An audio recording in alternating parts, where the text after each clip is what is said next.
Hey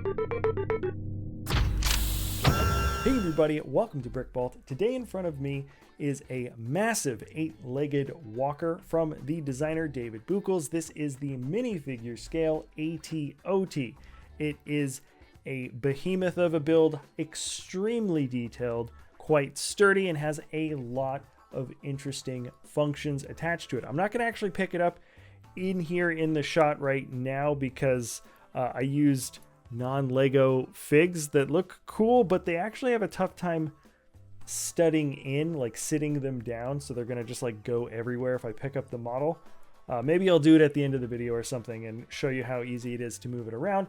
But anyways, I'm gonna be jumping into all of the details of this absolutely amazing custom Lego design. But first, if you did actually want to build the ATOT minifigure scale model for yourself, you can get the instructions at our web store at brickvault.toys. With an instructions purchase comes a PDF guide to the build and a digital parts list for ordering all those pieces that you're going to need for it online. All of our models are tested by hand for durability. We also test the instruction steps so they are troubleshot well, and the parts for the creation are chosen with availability in mind on the secondhand market. So if you want to buy instructions from us, you will be able to build this model in real life. It's also an excellent way to help support our channel and the talented designers that we work with, like David Buchholz, who's been working with us for years and has a massive amount of really excellent designs under his belt. And the ATOT here is no different. And in fact, I think I've noticed maybe even a higher quality of build standard as this designer has progressed over the years. Now, the ATOT, or all-terrain open transport, is an 8-legged walker that you pretty much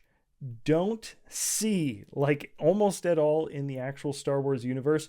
During that massive Order 66 compilation scene in episode 3, you get a good look at this ATOT during the Battle of Felucia, and then basically never again. I feel like I've said this in a different video forever ago, but it very much reminds me of a tiny little creature when you look at it under a microscope. This looks a lot like a water bear. The open top design is interesting. I can't think of a ton of strategic reasons why you would want a heavily armored vehicle from the sides and a completely open top for the troops in the center. Now, despite the rarity of this vehicular creature within Star Wars, David took the material that exists on hand and followed the meticulous proportions and details of this armored walker vehicle to a T. There's an incredibly complex set of shapes that create the cockpit in the front. There are chunks of stacked bricks put together with some very interesting angles. They're connected with hinges and ball joints, and there's a roof right there in the center that just kind of rests there. You can take it off and you've got access to a pretty detailed cockpit interior. There's control consoles and a pretty well set up seat for a pilot. Underneath the cockpit, you've got 2 massive laser cannons, and up above around the shoulder area, some wonderfully detailed brick-built insignias. There's an angular horn that sticks out a bit over the cockpit canopy, and this was one of the most detailed and satisfying bits of the build to put together. Now, when you move to the mid section of the build, I feel like it just makes sense to show this model off full of minifigures. Like I mentioned in the introduction, these aren't actually Lego minifigs. They are, I don't remember where I got them, but they're some knockoff brand and they look great, but the proportions, especially the spacing for the legs, is slightly off, so you can't actually stud them into the normal studded seats very easily. Normal clone troopers or any other type of minifigure fits in just fine, but just know that if you wanted to do these fun knockoff brands, which I'm experimenting with right now, the actual sitting function here doesn't really work quite the same way. Now, I grabbed them because they're the 3/12 from Felucia, which is where you see the ATOT within the universe, so I thought it really made sense to add them into the model. And those yellow highlights really do kind of accent quite well against the mostly gray and a little bit of dark green and dark red. I think there are like 36 seats and lots of space to stand figs, whether they're on top of the armored section or within the sort of deeper set cavity around the seated area. And then in the back there is an exiting ramp in the rear that has these little hinges that allow it to sort of gradually slope down for no other explainable reason than it looks kind of like a tail. In the rear, you've got two other anti-personnel cannons that are swiveling joints. And before I jump into any further details or functions, let me show you the coolest, my favorite feature, which matches up with David's ATTE. And that is, not only is there a handle that comes up in the middle of the seats where you can pick up the creation, totally weight bearing, but with very little modification. You can pin the handle up with a bar so it stays in place, add a few other Technic lift arms and pin it onto the handle. And now this serves as an attachment feature for David's dropship. This is another minifigure scale creation from the same designer. So just like you saw ATTEs getting dropped off on Geonosis, the dropship itself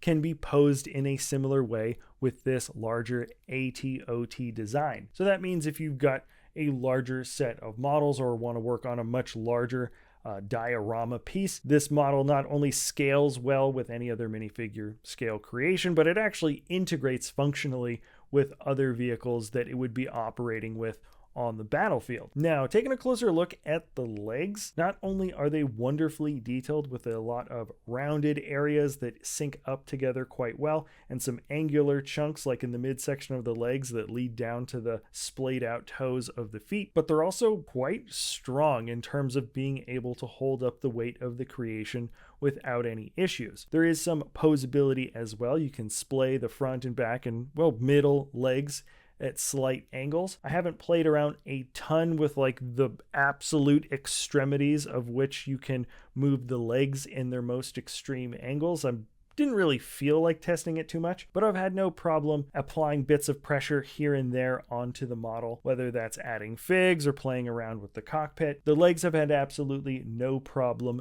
bearing the full weight of this build. Now, in the beginning, I said David went detail oriented with this model, and I really cannot stress that enough. When you pull the camera down and you start looking at the model from the midsection, you can see all of this extra bit of armor ribbing area that goes between each of the legs. He took special care to use very minimal blue pins when possible, so not a ton of the Technic connections distract at all from the overall color combo that you get for this vehicle. And even the underbelly has some wonderful details, like really, really detailed cylindrical mechanical shapes can be seen on the very bottom of the build as well. This is a surprisingly unique walker design just for the Star Wars universe. It looks a bit different from some of the other ones. It's obviously got some design motifs that are similar to the ATTE. They were built around the same time. They served during the same war, but this is a very odd or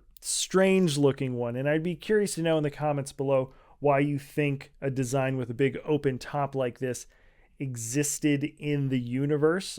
Maybe so they could put down a bunch of cover fire or be able to return fire for incoming attacks, but there's, I feel like, obvious drawbacks to that. I don't really know why, but I did say I was going to pick this up. Look, you can see all the figs are going to move forward. Now it's a little front heavy, but it's incredibly, see, I didn't actually stud a lot of these guys in just because I got sort of tired of playing around with the non-Lego figs that I posed it with. But anyways, this is just to show you that for sure you can pick it up. There's no issues.